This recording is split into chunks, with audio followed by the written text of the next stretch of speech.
gente! Bom dia! Estamos aqui pela TV Horizonte, a TV de Nossa Senhora da Piedade, a nossa padroeira. Um abraço para você, minha amiga, dona de casa, companheira de todas as manhãs. Nós estamos enfrentando aqui mais uns dias de frio intensos, né? Em toda a região metropolitana de Belo Horizonte, em Minas Gerais, naturalmente. E tivemos aí, pela madrugada, temperaturas baixíssimas em Belo Horizonte, que há muitos anos a gente não tinha. Segundo a meteorologia, esse friozinho vai até sexta-feira, né? Depois de sexta-feira as coisas começam a mudar, né? Já podemos ter até uma chuvinha, né? Chuvinha que vai nos preparar para a primavera, que vai chegar no dia 21, 22, né? Então, tudo isso pode acontecer no tempo, né? Nos próximos dias aqui em Belo Horizonte. Olha, foi anunciada ontem a morte de Mikhail Gorbachev, o presidente russo, né? Que acabou com o comunismo na Rússia, né? Ele criou a Glasnost, que foi a abertura, e a Perestroika, que foi a reestruturação de Estado, né? Ele morreu amado por muitos e odiado por outros. Odiado pelos comunistas, que não queriam perder aquele Estado soviético daquela época, que era a União Soviética, né? A Rússia que comandava todo aquele bloco europeu, que estava incluída ali a Kiev, né? Todos aqueles países ali que ficam no entorno da Rússia, né? E mais alguns da Europa, com a chamada Cortina de Ferro, né? Tinha a Iugoslávia, tinha a Polônia e uma série de outros estados, né? Que eram considerados partes da União Soviética, né? E a metade da Alemanha. Não sei se você se lembra que tinha um muro, chamado Muro da Vergonha, que dividia a cidade de Berlim entre as duas Alemanhas. A Alemanha Oriental, que era dirigida sempre pela Rússia, com um alemão russo, um alemão da equipe da União Soviética, e, do outro lado, a Alemanha Democrática, a Alemanha chamada Alemanha Ocidental.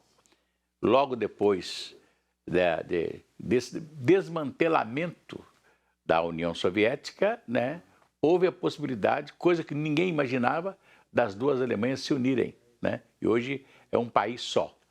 A gente sabe que a Alemanha comunista, a Alemanha ficou oriental, foi uma Alemanha muito diferente daquela que é a Alemanha ocidental. A Alemanha ocidental era próspera, moderna, maravilhosa, e encontraram uma Alemanha, né, atrasada, a parte que era oriental, a parte que era dirigida pelos comunistas, né? Então, eu estive lá na Alemanha, né?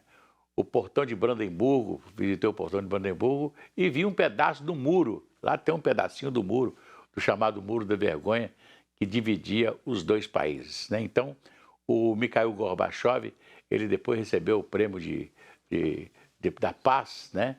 E o Prêmio Nobel da Paz, por tudo aquilo que ele conseguiu fazer. Eu disse, né? Amado por muitos, odiado por outros, pelos comunistas que não queriam perder, né, aquele Estado soviético, comunista e etc. Felizmente isso acabou. Ainda temos lá o Putin, né, que está querendo voltar a ser União Soviética outra vez, comandando todos os países que estão em seu entorno. Veja aí o que está acontecendo com a Ucrânia, né?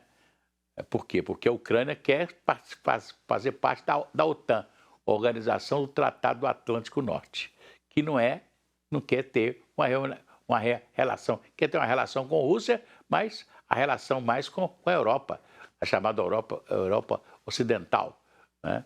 Então, nós temos que lamentar a morte desta grande figura do mundo, que foi Mikhail Gorbachev. Vamos cantar aquela musiquinha? Vai tudo bem, muito bem, muito bem, muito bem, muito bem, muito bem, bem, bem. Com pílulas de Lúcia, sabe aquela dorzinha urinária, aquela sensação de queimação e ardor? Pílulas de Lúcia vocês vão encontrar em todas as farmácias e drogarias. Se persistirem um sintoma, o médico deve ser consultado. Um mês para discutir questões relacionadas à saúde vascular, Agosto foi escolhido pela Sociedade Brasileira de Angiologia e Cirurgia Vascular para a realização da campanha Azul Vermelho, com o objetivo de conscientizar a população sobre os cuidados com a saúde vascular, com foco na prevenção de doenças e divulgação dos tratamentos. O Vinícius Andrade fala conosco a respeito. Vinícius, bom dia. Entre as principais doenças vasculares, as varizes se destacam como uma das mais frequentes. Dados da Sociedade Brasileira de Angiologia e de Cirurgia Vascular apontam que esse problema afeta cerca de 38% da população adulta brasileira. Com a pandemia, a preocupação dos médicos é ainda maior. As pessoas que antes faziam controle se sentiram ameaçadas. Houve fechamento de hospitais, houve dificuldade de tratamento de doença em alta escala, houve uma piora, houve uma evolução da doença. Então é preciso conscientizar que, aos mínimos sinais e sintomas, inicie-se um tratamento preventivo. Aquelas pessoas que já sentem dores nas pernas, peso, queimação, cansaço, que sentem suas pernas inchadas no final do dia, que às vezes já tem pequenos vasinhos ou microvarizes que já incomodam para usar um short, para usar um vestido, para ir num clube ou numa praia, que procurem auxílio de um especialista. As veias têm a função de drenar o sangue de volta para o coração. Esta tarefa é executada por meio de válvulas venosas, que direcionam o sangue para cima. Em algumas pessoas, com o passar do tempo, vários fatores podem determinar ou provocar um mau funcionamento destas válvulas. O somatório de genética e idade vai levar com que essas veias se dilatem, envelheçam, adoeçam. Então, essa dilatação, essa malformação, esse sangue voltando na contramão, nós vamos chamar de variz. A doença das veias que envelhece. Mas o que tem chamado cada vez mais atenção é que nós temos vindo de um momento que pessoas cada vez mais jovens nos procurando em clínicas e consultórios. As pessoas estão com manifestações cada vez mais precoces, muito influenciado pelo estilo de vida, pelo sedentarismo, pela falta de exercício físico, pelo sobrepeso, pela obesidade, pelo fato de existem outras doenças associadas. Geralmente, o incômodo vem pelo fator estético, mas o aspecto visual pode esconder problemas mais graves. Muitas das vezes a gente vê que pessoas que têm apenas sintomas de beleza, de incômodo de estético, na verdade têm uma doença de base. Tem um problema na veia safena, um problema de varizes internas e que, se não tratados, vai levar à frustração. Então ela começa a fazer um tratamento superficial, um tratamento de beleza e nunca melhora e nunca mantém. Então é uma questão que a gente precisa primeiro acertar no diagnóstico. Só com diagnóstico, com tratamento correto, que a gente vai conseguir ter uma boa resposta para uma doença que não tem cura. Não tem cura, mas existe tratamento.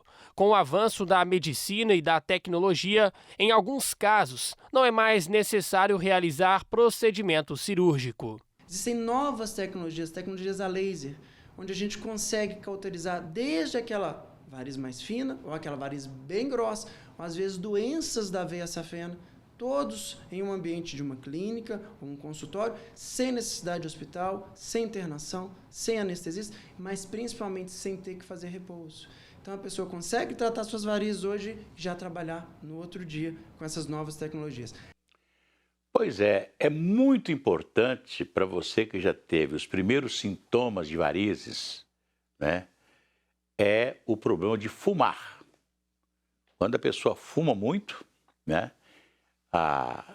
Tem problemas com as veias que tem na perna, né? Aí as varizes tornam-se mais problemáticas para quem fuma. Então, primeira condição de você ter uma saúde de varizes, saúde nas suas pernas, é o fumo. É parar com fumar, parar com o cigarro. Eu sei que tem muita gente que dificilmente para de fumar. Tenho amigos que eu tenho um amigo que colocou stent nas pernas, nas veias das pernas, porque às vezes estavam entupidas e acabadas praticamente.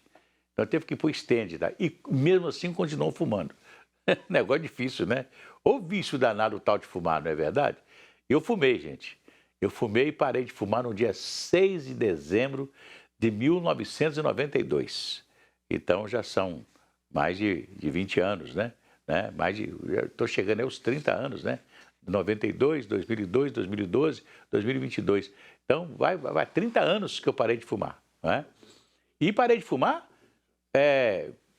me conscientizei e um dia falei, não fumo mais. Eu lembro que meus filhos falaram assim, pai, eu não acredito, né? Mas eu parei de fumar no outro dia, no dia 7 de dezembro, eu não coloquei mais, nunca mais coloquei o cigarro na boca. E olha, nessa época eu trabalhava na prefeitura de Contagem, o prefeito, que era o Altamir Ferreira, ele fuma até hoje muito, fumava e jogava a fumaça na minha cara para me atormentar. Falei assim, pode jogar à vontade que eu não fumo mais. Foi uma decisão que eu tomei. Não fumo mais, não passei por aquela coisa de, eu estou sem cigarro. Não. E outra coisa, parei de fumar e ainda fiz um regime, né, para não engordar. Para você ver, são duas coisas difíceis de serem feitas, né? E eu fiz isso. E por causa disso, por causa que eu parei de fumar, eu voltei a cantar, né? Que até então eu não cantava mais, porque eu sempre tinha crises e mais crises de tosse, não é verdade? Aí passei, o grave da voz voltou, né? Passei a cantar, fazer show, gravei um CD, tudo porque eu parei de fumar. Então, eu acho que a maior besteira que uma pessoa faz na vida é fumar. Julgar fumaça é como se estivesse numa fogueira, onde tem uma fogueirazinha, e fosse lá aspirar aquela fumaça da fogueira para dentro do corpo. É jogar fumaça para dentro do corpo. E aí vai para as pernas, né? E aí tem problema de varizes gravíssimas, né? Se a criança acordou, dorme, dorme menina, tudo calmo ficou, mamãe tem Auricedina. Auricedina é um analgésico antisséptico de uso local para adultos e crianças. Todo mundo sabe, dor de ouvido, Auricedina. Se persistirem os sintomas, o médico deverá ser consultado. Os devotos de vários lugares do Brasil e fora do país celebraram ontem a memória do bem-aventurado Padre Eustáquio em Belo Horizonte. As comemorações foram abertas no início do mês e finalizaram nesse dia 30, ontem, data que celebra o Beato, o postulador-geral das causas de beatificação e canonização da Congregação dos Sagrados Corações, participou das festividades aqui. A Gabriele Assis nos conta, Gabriele.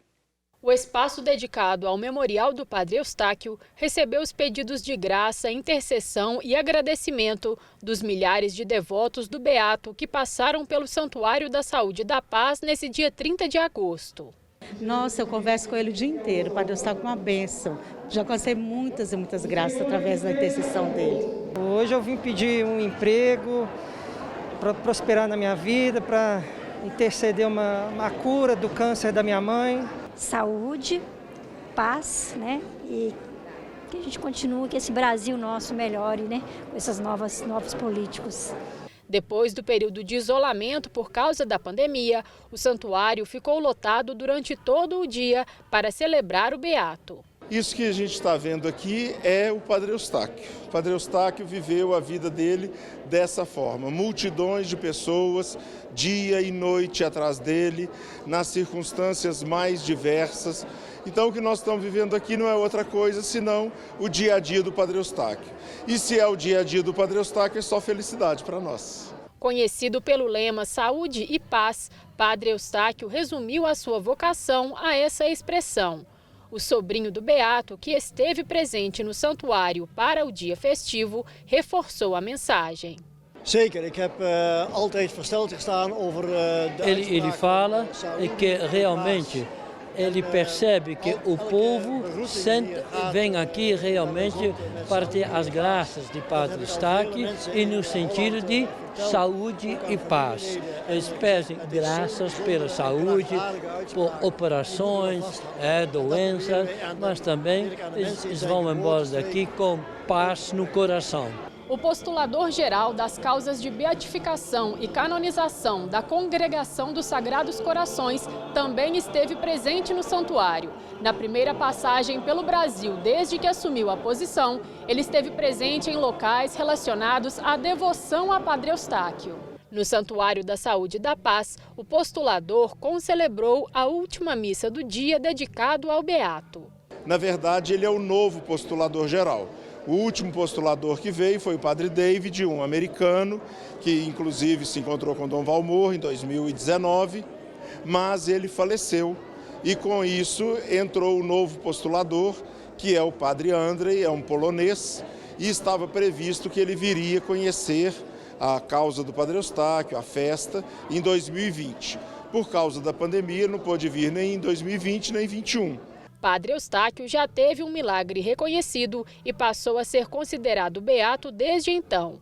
Segundo o vice-postulador da causa, mais um milagre precisa ser registrado para que ele seja santificado. Nesse momento nós temos muitas graças, né? Nós temos aqui ao lado, inclusive, uma sala chamada Sala dos Milagres, porque diariamente, e hoje mais ainda, essas pessoas todas que estão aqui têm alguma graça para agradecer. Mas é preciso recordar o seguinte: o que a igreja pede é um milagre realmente extraordinário. O que significa isso? Que seja uma cura instantânea. Portanto, não pode ter havido nenhuma intervenção médica, não pode ter havido cirurgia, não pode ter havido nenhuma terapia, não pode ter tomado nenhum remédio especializado. É uma cura como aconteceu no primeiro milagre. Havia o câncer no Padre Belém, estava aguardando a cirurgia, antes da cirurgia e sem nenhum outro tratamento, o padre ficou curado. Isso é um milagre. Pois é, foi Padre Belém. E interessante que o Padre Belém foi comunicar a Dom João e a Dom Serafim que estava com câncer. E um pouco triste. E aí vamos pedir a proteção de Padre Eustáquio. E foi assim que foi realizado o primeiro grande milagre de Padre Eustáquio, né? E esperamos que outros milagres aconteçam e que ele possa, de beato, ser canonizado. O templo da Catedral Cristo Rei, em construção, chamado de Tenda da Paz, está perto de ser concluído. O sexto de 8 anéis que compõem a parte externa do projeto já foi concretado. Vinícius Andrade. 6 dos 8 anéis da Tenda da Paz já foram concretados. A meta é que as celebrações na Catedral Cristo Rei em construção já sejam vividas no templo no fim deste ano. Está indo tranquilo, o volume é relativamente baixo hoje, 100 metros cúbicos, em torno de 100 metros cúbicos. E é isso, faltam ainda então 2 etapas, a 7ª e a 8ª, para a gente concluir a cúpula da nave. A Tenda da Paz terá 21 metros de altura. O espaço fica sobre o auditório, onde estão sendo realizadas as celebrações, e será coberto por uma casca de concreto. Sobre ela estarão os 2 pórticos de 100 metros de altura. Ela demanda muito trabalho porque a forma dela não é circular, é elíptica, né? Então, o escoramento, o cimbramento, né, que nós falamos, e as formas demandam uma série de peças curvas, que nós chamamos cambotas e tal, que são muito diferentes e a gente vai ter que fazer quase 6.000 cambotas para fazer essa etapa da nave.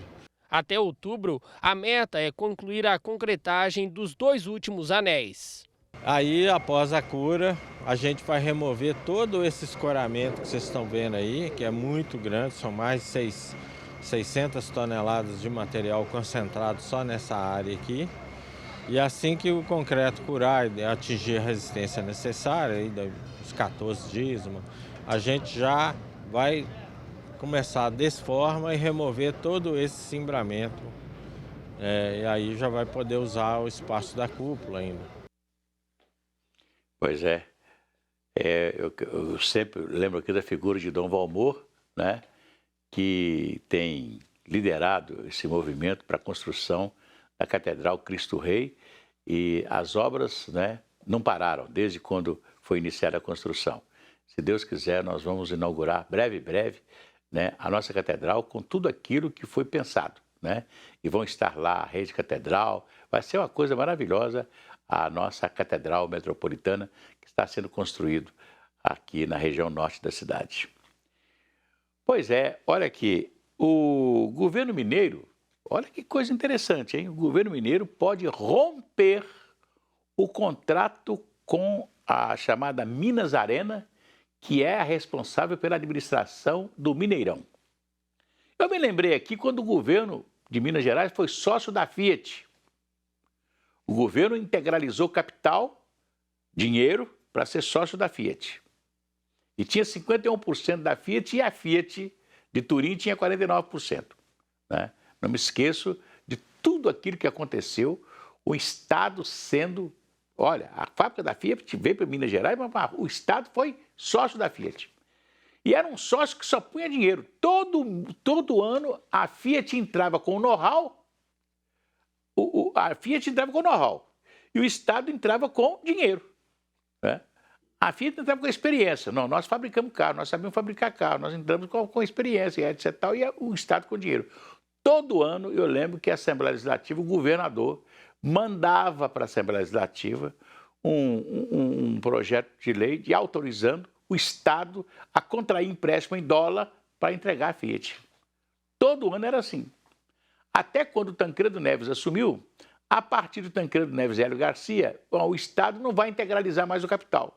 Deixa a Fiat integralizar o capital. Aí a Fiat integralizando o capital e aí o Estado passou a não ter mais ações societárias no negócio. Ficou tudo com a Fiat. O Estado não pôs mais dinheiro. Porque era você tirar das necessidades do Estado para fazer carro. Né? Então, aí a Fiat, então, e sempre dava prejuízo. Sempre dava prejuízo. O dia que a Fiat assumiu, nunca mais deu prejuízo. É o caso da Arena, da Minas Arena. O governo reformou o Mineirão, né? Depois passou para a Minas Arena, e se a Minas Arena não tem lucro, o Estado é obrigado a integralizar, pagar ela. Que coisa impressionante. Quer dizer, além de não receber nada, ainda tem que pagar. Então, quer dizer, o secretário de Infraestrutura do Estado disse que tem lá uma cláusula que o Estado pode romper com o contrato, né? Então, diz que nesse ano de 2023, o Estado pensa em romper com o contrato. Se romper com o contrato, o Estado vai ter que pagar, porque a Minas Arena alega que fez lá obras no valor de 400 milhões. Então, o Cruzeiro já está interessado em tomar conta, até o Vitório Mediori, que é o prefeito de Betim, quer construir uma arena, né, com o Cruzeiro lá em Betim, etc. Tal, mas o Cruzeiro está de olho cá na Minas Arena, que já teve um encontro com o governador Ronaldinho, né? E a SAF do Cruzeiro, a Sociedade Anônima do Futebol do Cruzeiro, pode assumir o Mineirão. Naturalmente, integralizando esse capital de 400 milhões que tem que pagar a Minas Arena. Paga os 400 milhões e fica com o Mineirão inteiro, sem que o Estado tenha que pôr dinheiro todo mês, como está colocando até hoje, ou todo ano, né?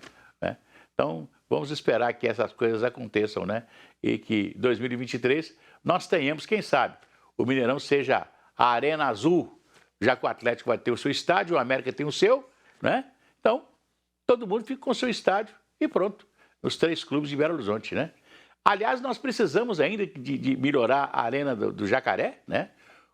Construir um belo campo para o Vila Nova, na região de Nova Lima, para a gente ter opções aqui, né, para campo de futebol em Belo Horizonte. Amanhã a gente volta. Um abraço.